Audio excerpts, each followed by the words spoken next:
Alright, so I know it's been a while and I was intending on doing some more other videos, but it's been kind of snowy and windy and we've been absolutely busy as can be.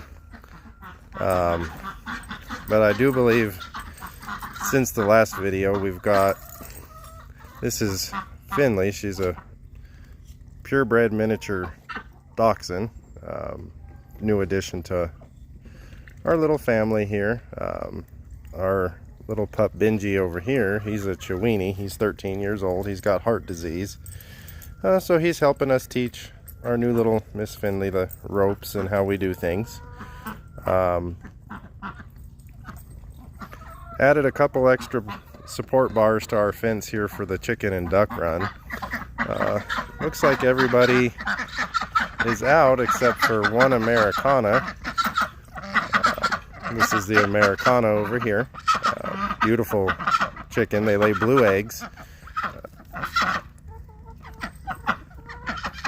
It's been too cold to get their pool really filled up on a daily basis, and they do their best with what they've got in there. And today's pretty nice. It's about 40 degrees, 41 degrees out right now, so I may try and get some water in there for the ducks. But I'll show you some of the other things that we've gotten done. So I did pull the duck house forward, and I'll show you inside what that did for us. And we'll just kind of go from there. I did want to introduce you to the pig that I said we were going to be pig sitting for my mom. His name is Wilbur. He should be going home this Sunday, the 1st of March. We did take him in and get him neutered for my mom, and they looked at his hoofs and his tusks and got his rabies vaccination and all that stuff done. So we're gonna finish building the pig run and that for her this weekend, Friday and Saturday, and then she'll be able to take him home. He's about 50 pounds or so. He's a miniature potbelly pig. The pit bull next door, and he just completely ignores him, but he's a very friendly fella. Enjoys, loves, and the kids like to go in and hang out with him or let him out the other side and play with him in the yard. But that's Wilbur.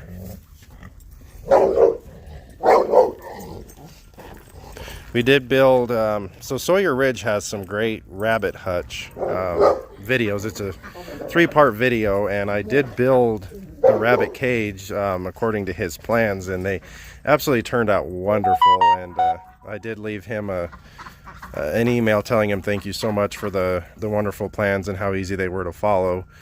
So right now we've got our rabbits moved, as I had said in our last video. So this is Mama Rabbit. Let me back up here a little bit. So that's Mama Rabbit in her cage here, and then Charlie, he's our buck. And then hopefully pretty soon we'll be getting another breeding pair from a family member that we'll be able to add to these cages. We've got 6 of them in total in here. They've all got built-in hay feeders, and of course we'll have the water and the food for each one. There'll be 3 on the bottom and 3 on the top. Did add some shingled wood to the top just to help make sure it stays protected in case the roof does leak. And then we'll have trays that go across between the 2 sets.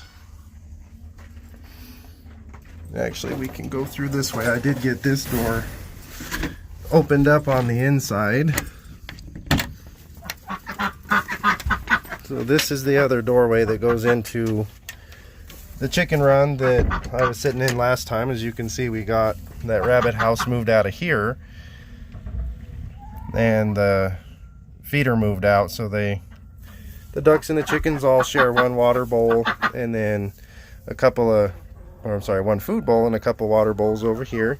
And their chicken house, the nesting boxes and stuff are still in the same location. And since we were able to get this rabbit house moved out of here, we've got another door that I put together in here that gives us access to the inside of their run without creating a gate, where we were able to leave the fence intact without trying to put up posts or anything for that. There's our little kitten. I say little kitten. He's growing up. He's getting bigger. Doesn't bother any of the birds or anything. So this location over here where the compost pile is, the pig and the chickens all winter long have kind of drug it out and stretched it out, but there's a lot of great compost underneath it. So in this area right outside their run here is where we'll be putting in 3 garden beds, right here where Benji's at, and digging around a little bit. So we got to bury those in a little bit, and it'll be 10 by 4, 10 by 5, somewhere in that range. Where hopefully we'll have about 150 square foot of about 10-inch deep raised beds. And the ducks. So kind of the significance of moving this little duck house, which this again is where we'll put our Pekin ducks that we raise for meat. They will be inside of, the cat's drinking the water out of the duck's water or food dish that they'll be using. That's where they'll stay in here, and then we'll be able to move them out through this door here, which is next to the one I came through. And I'll show you that from the inside where the brooder is, where we'll be raising baby chicks and or baby ducklings up to move out, which will just be our meat birds. And of course the rooster says good day to everybody. So this is the other door that, actually I guess I'm going to have to go all the way back through, because it's hooked from the other side. I do put hooks on both sides so it's easier to keep the birds in or out no matter where you're at. Of course, I guess that makes it so the kids can lock each other in inside the chicken house if they really wanted to. And then Miss Finley. So this is the door that I was using most commonly. So this is the brooder. We're going to try it out as it sets and see if we need to do anything differently with the heat lamp wise. It will be quite a bit warmer, and they are inside this, so I don't think we'll need to do anything. If we need to lower the lights down, we can, or make some other changes. So this is the room that, once the bottom end is cleaned out, of course, the Cornish cross chicks, once they're old enough to come out of the brooder, they'll stay inside here. And then this door here, we'll put a chicken door in, and then we're going to add another fence run right in front of this door where they'll be able to come in and out. Just a small one. We don't want the Cornish cross burning too many calories. We want nice big meaty birds. It is a double-sided brooder. One side we'll use for ducks, one side we'll use for chicks. And then, so this is the back side of that door on the inside. And then we've got this one here that we've got open back up where we can put the ducks out, and then while they're still in the brooder, we'll be able to bring them out into this one, and they can swim in this pool and do their stuff here, and then their food.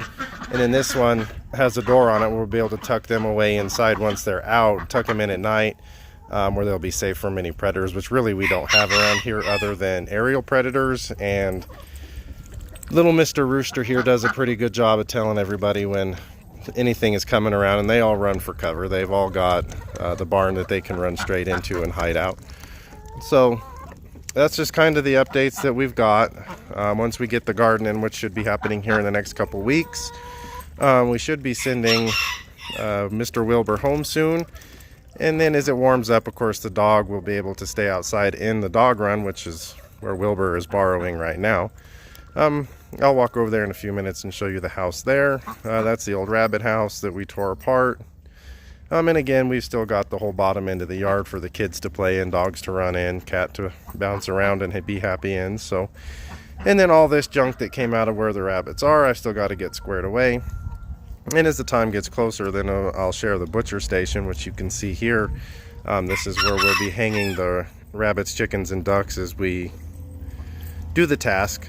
And then behind this chunk of wood there is the stainless steel table that cage there is sitting on.